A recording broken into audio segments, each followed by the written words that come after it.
কোন হাত দিয়ে খাচ্ছে? আর লাগবে দাদা? কাঁটা চামচ দিয়ে সস খাইতেছেন? এটা সস না তো, কি তেঁতুল আচার। এই টমেটোর তেঁতুল?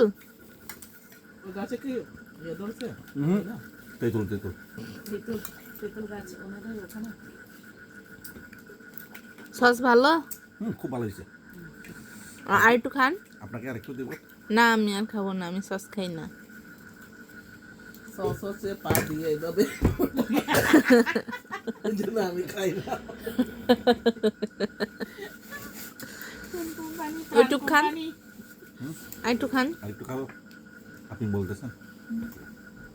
হাত দিয়ে নেন এখন। কাঁটা চামচ দিয়ে তো ফাঁক দিয়ে পড়ে যাচ্ছে না, আপনার পেটে যাচ্ছে না তো? হাত দিয়ে, আঙ্গুল দিয়ে, আঙ্গুল দিয়ে। চপস্টিক এনে দিব, চপস্টিক দিয়েও খাইতে কিন্তু ভালো লাগবে। দেন।